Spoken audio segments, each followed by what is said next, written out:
Donald Trump. Love him or hate him, he's back for a second term as President of the United States.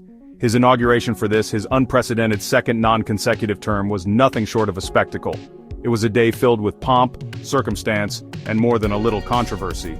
This wasn't your typical inauguration. The shadow of his previous term, the legal battles, the impeachments, it all hung heavy in the air. But for his supporters, it was a triumphant return, a vindication of the man they believe is still the best hope for America. Mother Nature had other plans for the inauguration. Instead of the traditional outdoor ceremony on the west front of the Capitol, the frigid January weather forced the event indoors to the Capitol Rotunda. The change of venue didn't dampen the spirits of the attendees, though.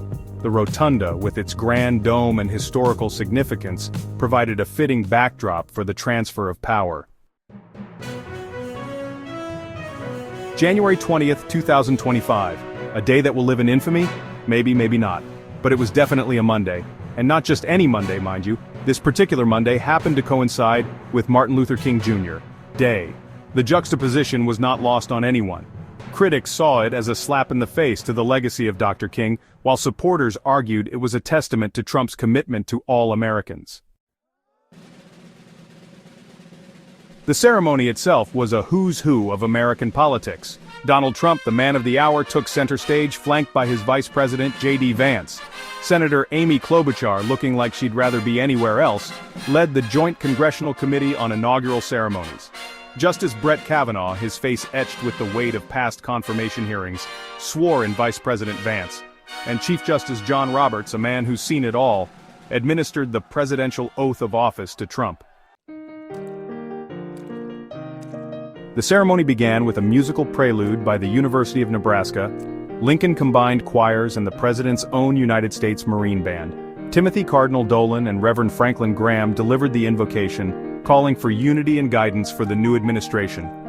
Carrie Underwood, in a performance that surprised everyone, joined the Armed Forces Chorus and the United States Naval Academy Glee Club for a rousing rendition of America the Beautiful. The Naval Academy Glee Club returned later to perform the Battle Hymn of the Republic after Trump took the oath of office.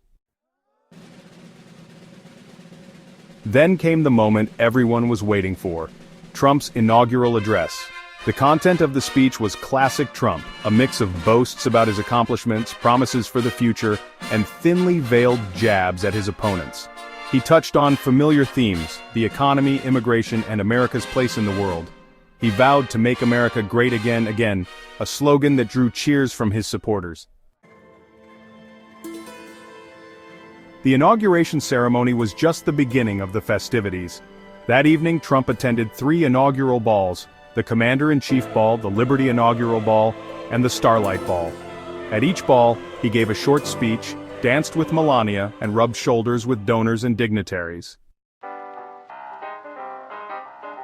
Meanwhile, just across the border, the Canadian Embassy hosted its own Inauguration Day party. The mood was decidedly more subdued, with an undercurrent of anxiety over potential trade penalties from the new Trump administration. Trump had hinted at tariffs on Canadian and Mexican goods during his campaign, and the specifics remained unclear. As always with a Trump event, the inauguration was a field day for gamblers. Bookmakers offered odds on everything from the length of Trump's speech to whether he would mention specific countries or policies. One particularly popular bet was on the price of Trump's new meme coin, Dollar Trump, which saw a surge in value in the days leading up to the inauguration.